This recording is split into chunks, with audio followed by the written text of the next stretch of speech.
बार गांधी परिवार की ऐसी बौखलाहट देखी है कि अब मेरे कार्यक्रम में अपने गुंडे भेजने लगे। मैं बड़ी विनम्रता से लेकिन दृढ़ता से, अगर राहुल जी तक मेरी आवाज पहुंच रही हो तो उनको बतलाना चाहती हूं, मैं अमेठी चुनाव लड़ने तब आई जब आपकी माता जी की केंद्र में सरकार थी। मैं तब नहीं डरी, अब क्या खाक डराओगे? एक भी कांग्रेस का गुंडा अमेठी लोकसभा क्षेत्र में अब रह नहीं पाएगा। 10 साल में पहली बार गांधी परिवार की ऐसी बौखलाहट देखी है कि अब मेरे कार्यक्रम में अपने गुंडे भेजने लगे। मैं बड़ी विनम्रता से लेकिन दृढ़ता से, अगर राहुल जी तक मेरी आवाज पहुंच रही हो तो उनको बतलाना चाहती हूं, मैं अमेठी चुनाव लड़ने तब आई जब आपकी माता जी की केंद्र में सरकार थी। मैं तब नहीं डरी, अब क्या खाक डराओगे? एक भी कांग्रेस का गुंडा अमेठी लोकसभा क्षेत्र में अब रह नहीं पाएगा।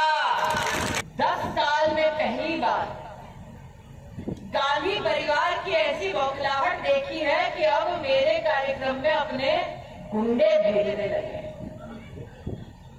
मैं बड़ी विनम्रता से लेकिन दृढ़ता से, अगर राहुल जी तक मेरी आवाज पहुंच रही हो तो उनको बतलाना चाहती हूं, मैं अमेठी चुनाव लड़ने तब आई जब आपकी माता जी की केंद्र में सरकार थी। मैं तब नहीं डरी, अब क्या खाक डराओगे?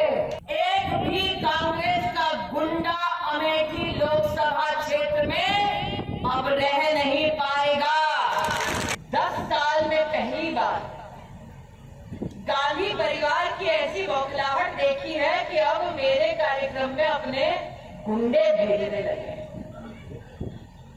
मैं बड़ी विनम्रता से लेकिन दृढ़ता से, अगर राहुल जी तक मेरी आवाज पहुंच रही हो तो उनको बतलाना चाहती हूं, मैं अमेठी चुनाव लड़ने तब आई जब आपकी माता जी की केंद्र में सरकार थी।